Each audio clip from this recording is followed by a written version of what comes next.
اللهم صل وسلم وبارك على سيدنا محمد وعلى آله وصحبه أجمعين. حبايب قلبي متابعيني، مساء الفل والورد والياسمين عليكم.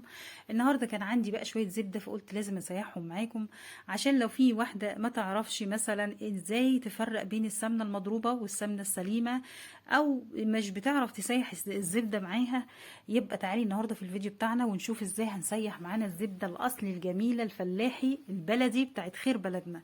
يلا بينا ندخل على الفيديو. قبل ما ندخل نعمل لايك وشير وسبسكرايب لمطبخ خير زمان، واللي ما اشتركش ينورني باشتراكه، واللايك اوعي تنسيه يا قمر. النهارده معانا جزء ما شاء الله، شايفه يعني دي السمنه بعد ما خلصتها وطلعتها، وكمان كنت خلاص دخلتها كمان في التلاجة، في جزء منه بحتفظ منها في التلاجة. فمعايا كده النهارده كيلو ونص من الزبده. تمام، انا طبعا هي بتجيلي كده متكيسه زي ما انت شايفه. فطبعا مبدئيا كده هعمل ايه، هنزلها في حله على طول، في الحله اللي انت هتسيحي الزبده فيها، ما تحطهاش من مكان لمكان عشان ما تهدريش منها. نزلت الزبده بتاعتي كده في قلب الحله اللي احنا هنسيحها. تمام، انا عشان بتجيلي في كيس كده، وطبعا بدات اسيحها بحراره الغرفه. يا ريت كمان لو هي موجوده عندك في التلاجة تطلعيها قبلها بساعتين 3 تاخد حراره الغرفه، عشان ما تبقاش ناعمه معاكي بعد ما تيجي تسيحيها. هتبقى طعمها حلو وكل حاجه، لكن هتلاقيها ناعمه معاكي. لكن الافضل ان احنا نطلعها بحراره الغرفه، نحطها على طول على النار. تمام. هنا نزلتها في حله، وبعد ما نزلتها بفردها كده زي ما انت شايفه، او بديها لفه كده بالمعلقه، بنص معلقه بس من الملح. نص معلقه كفايه قوي على الكميه ديت. عايزه اقول لك كمان هي بتبقى رشه خفيفه. تمام. طيب انا النهارده عايزه اعرف السمنه البلدي الاصلي ازاي افرق ما بينها وبين السمنه المضروبه او الزبده المضروبه.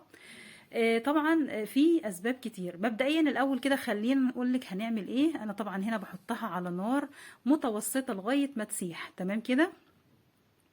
اول ما السمنه بتاعتك تبدا تسيح هدي عليها النار، لان لو انت سبتي النار عليها عاليه او متوسطه هتبصي تلاقيها بتفور منك، وبعد الفوران دوت هتقع منك طبعا على البوتاجاز، هتهدري منها. ده غير ان هي هتتلسع معاكي وتتحرق. تمام كده. هفضل حطها على النار لغايه ما تسيح تماما، وبعد كده هديها بقى في التقليب. ايدك ما تتشالش من السمنه تماما عشان ما تتلسعش منك وتطلع محروقه ومش حلوه. ده غير انها ممكن تفور منك على البوتاجاز، ولا قدر الله تحصل مشاكل كبيره. تمام. هنا كانت ساحت تماما هي زي ما انت شايفه. وطبعا طالما عملت الجزء اللي في النص ده، يعني بان منها السمنه الجزء اللي في النص، يبقى كده خلاص هي في بدايه ان هي بدات تستوي معايا. اعرف السمنه المضروبه من السمنه اللي مش مضروبه ازاي، او الزبده المضروبه من السليمه. لما امسك كده حته السمنه او الزبده، الاول الزبده معايا بمسكها كده تلمع في ايديكي، يبقى دي سمنه كويسه. طب هعرفها ازاي كمان من المرته. المرته لو طلعت معاكي ناعمه اعرفي ان السمنه دي مش كويسه. لو طلعت مخرزه معاكي المرته بس كده، يبقى هي دي السمنه المظبوطه بتاعتنا. تمام. هنا السمنه ما شاء الله بدات اهي تخرج معايا السمنه، يعني بدات تطلع لي السمنه الشفافه بتاعتنا بقى، اللي هي تبدا تلم المرته كلها في النص كده.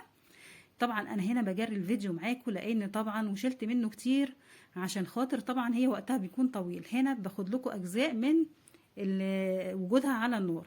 هنا بدأت اهي بتلم المرته بتاعتها. هتلاقي في الاخر كل ما تقلبي كل ما هتلم المرته بتاعتها في النص. تمام. اهم حاجه في الموضوع تهدي النار، وطبعا ايدك شغاله تقليب عشان ما تتلسعش منك، وما تعليش النار ابدا عشان طبعا ما تفرش او تتلسع زي ما احنا اتفقنا. وعلامتين يبينولك صحه الزبده البلدي بتاعتنا الاصلي. اولا تمسكي الزبده كده، لو لمعت في ايديكي يبقى هي زبده كويسه. طب ايه الدليل كمان؟ لو انا كمان بعد ما سيحتها لقيت المرته بتاعتها ناعمه، يبقى دي مش كويسه. لو لقيتها مخرزه معاكي كده تبقى جميله، وهي دي الزبده الصح، وهي دي السمنه الصح. بفضل اقلب كده زي ما انت شايفه، ما شاء الله تبارك الله طالعه شويه سمنه لوز اللوز زي ما بيقولوا كده. هتفضل بقى تلم معاكي المرته لغايه ما تتجمع معاكي في نص الحله. طبعا هنا انا بدلت السباتولا بالمعلقه الكبيره عشان طبعا اكون متحكمه اكتر في المرته وهي بقلبها في قاع الحله. تمام. هنا بدات خلاص اهي داخله على السوا تماما. اول ما تبدا المرته بتاعتك تاخد اللون الذهبي اعرفي ان هي خلاص كده داخله على السوا. ارفعيها، لان هي مع الوقت طبعا انت مش هتعبيها وهي سخنه، لا، انت هتعبيها بعد ما تهدى تماما. فعبال ما تهدى هتاخد اللون اللي هو البني مش الذهبي.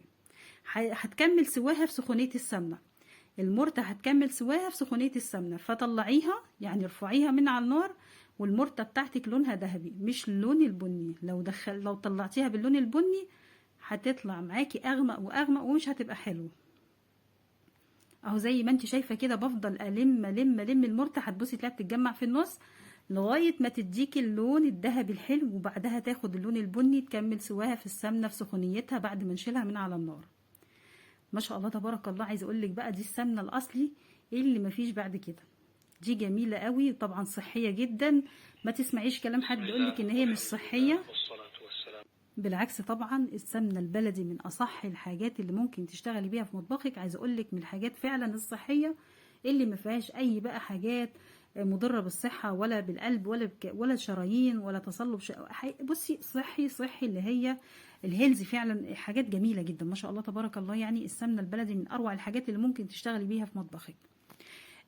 زي ما انت شايفه خلاص هي جمعت المرتة في النص ما شاء الله، وتبدا لونها تصفر. اول ما تصفر معاكي خلاص طفي النار، وهتبدا بقى تكمل سواها زي ما اتفقنا جوه السمنه بتاعتها.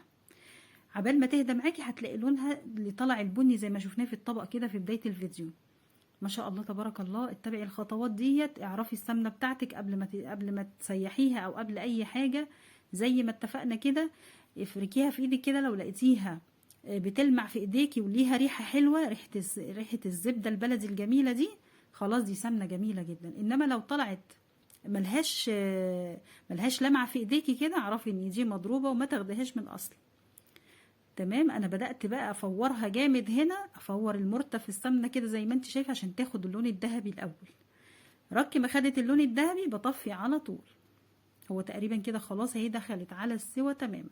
انا عملتها معاكي خطوه خطوه عشان البنوتات الامارات العسلات اللي بحبهم موت، لو واحده فيهم مش عارفه تسيح السمنه او تسيح الزبده، يبقى الفيديو دوت هينفعك جدا وتعلمي منه ازاي تسيحي السمنه. ده شكلها بقى في الاخر بعد ما خلصت تماما وحبيتها، كانت بردت خالص وطلعت منها المرتة بتاعتها. عايزه اقول لك ما شاء الله تبارك الله حاجه كده عظمه عظمه عظمه. بصي لون المرتة بقى عامل ازاي، مش ذهبي لا بني كمان، لان كملت تسويتها جوه السمنه. اتمنى الفيديو يكون خفيف عليكم وما طولتش عليكم. اترككم في رعايه الله وامنه، والسلام عليكم ورحمه الله وبركاته.